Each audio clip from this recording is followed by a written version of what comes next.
Hi Virgo, how is it going? Thank you so much for joining me. I hope everyone is doing amazingly. I have a general reading for you.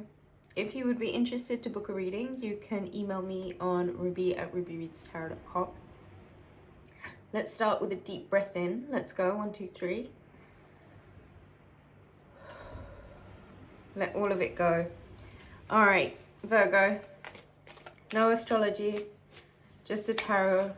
Let's see what comes out for you.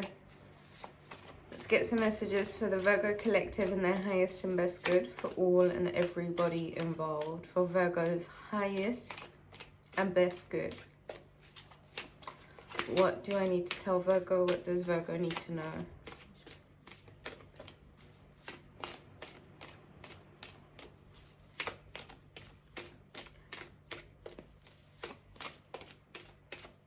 The color lilac just came to mind. Lilac flowers, the color lilac, the 9 of Pentacles. Virgo,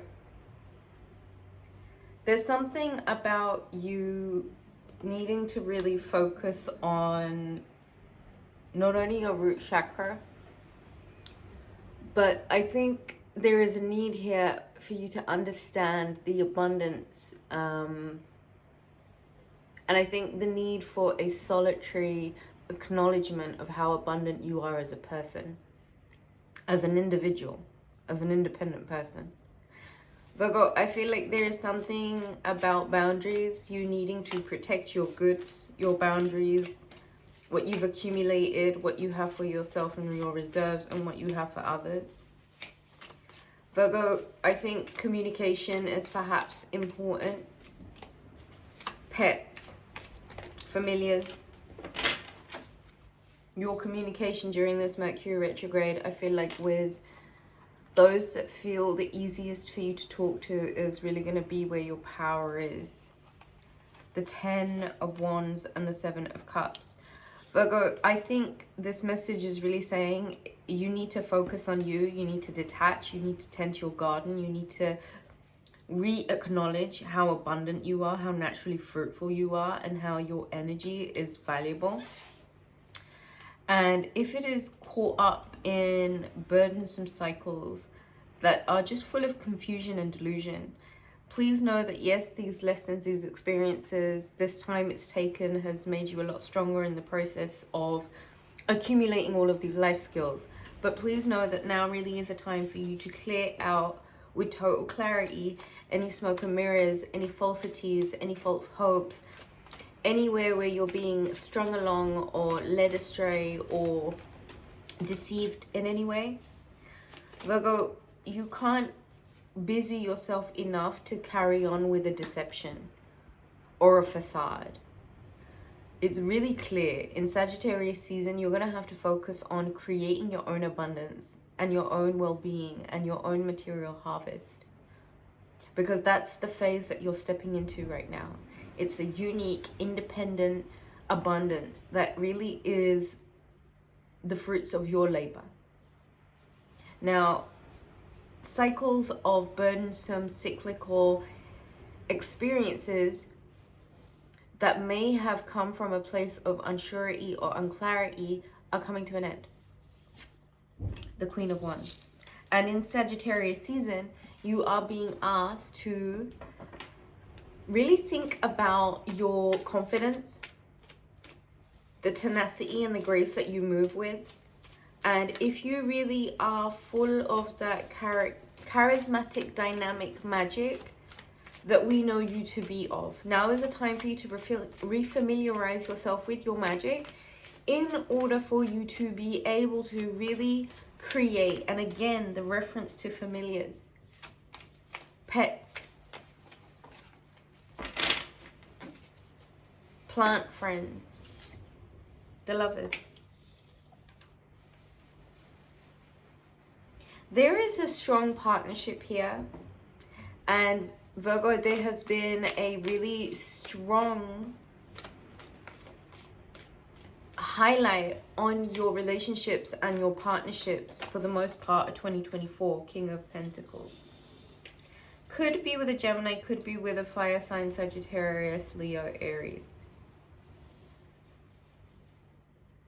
I like this pairing because it's confidence, charisma, charm, and it's backed with lucrative security and stability.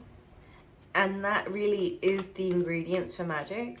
And so the need for you to not only refamiliarize yourself with your charisma, your tenacity, your charm, all of that, but there is this need for you to also really look at your stability and your sturdiness and your way of always being able to show up with the goods, always being a provider, because you know you have enough. And believe it or not, that's always the best way to be. Receiving is fantastic also, but knowing that you always have your own back covered is a beautiful feeling. The King of Pentacles, Virgo, this is a massively abundant time for you. And I feel like it's going to be one of those periods of times where the more you get grounded and the more you acknowledge your own self-worth, the more you are practicing grounding with your root chakra, lower 3 chakras. Let me just grab that card off of the scribble.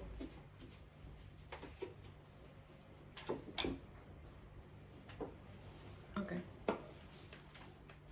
So, the Star card and the Four of Swords.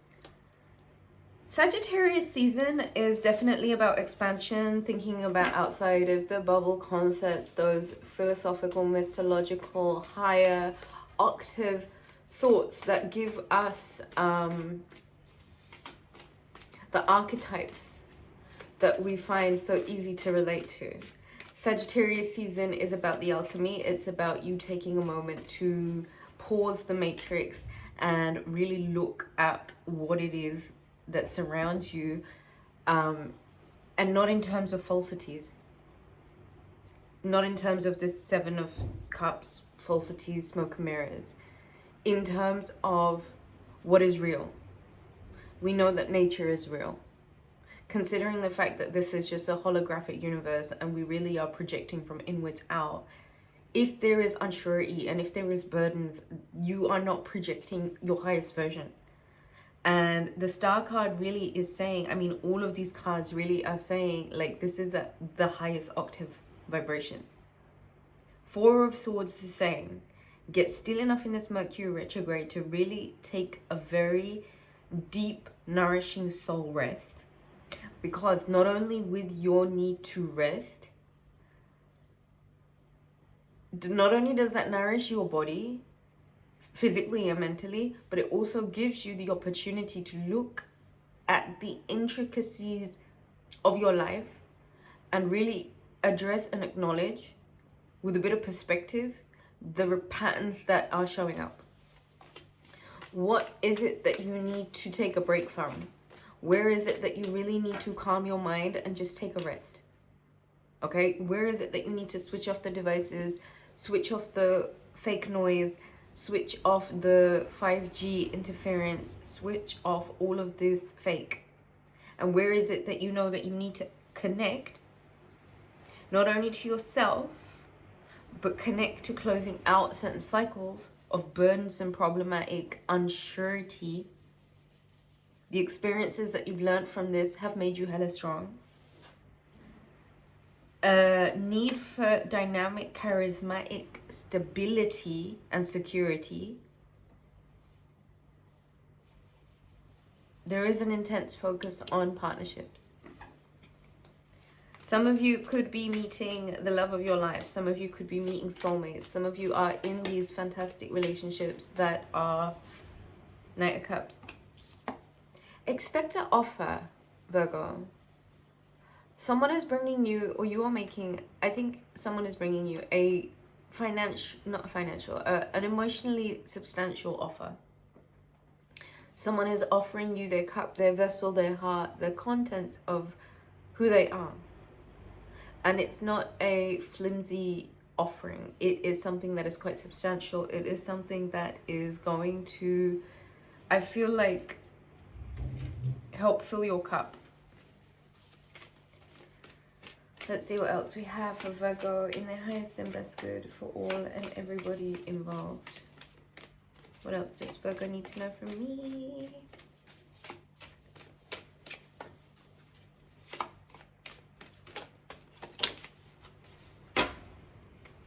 Bottom of the deck, the Two of Cups. Yeah, this is love.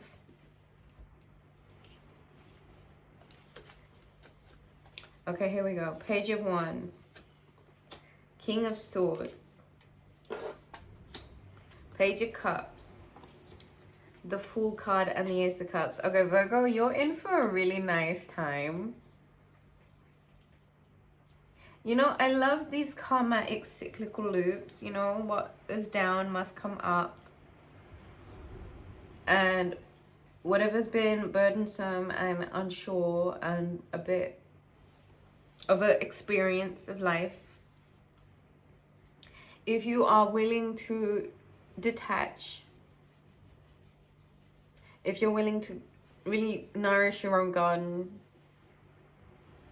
align with your natural abundance, focus on your communication and your pets and your familiars,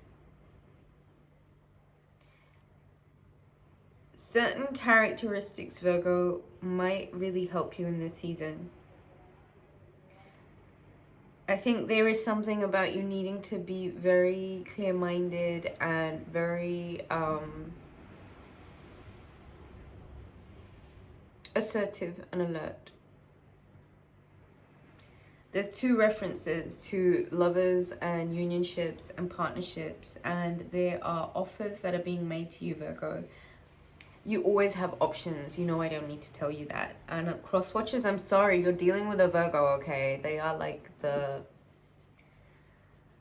sweetie pie of the zodiac. Never shy of options, huh, Virgo? I wouldn't have it any other way. It's because you're so beautiful, guys. Oh. So this is the Crystal Angels Adoring Virtue.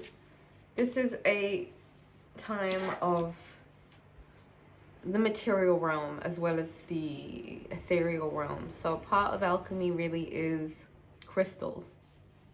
Two cards that came out. Charoite, spiritual protection. You are being watched over and protected physically, emotionally, and energetically. I love this crystal. Fluorite, natural beauty and authenticity. Be yourself as God made you, naturally attractive and lovable inside and out. I know I tell you this so many times. So get your charoite and your fluorite on bottom of the deck just for an additional crystal. Appetite. Okay, this is a nice mix. Progress, not perfection. Don't compare yourself to others or judge yourself. Instead, focus upon how far you've come and all that you have learned. That's a really nice message. 133 on the clock. Virgo, my work here is done. I have served and I have been of service, I hope. Lots of love to you, beautiful. You are not alone. Book a reading. Ruby at rubyreadstarot.com. Have a good one.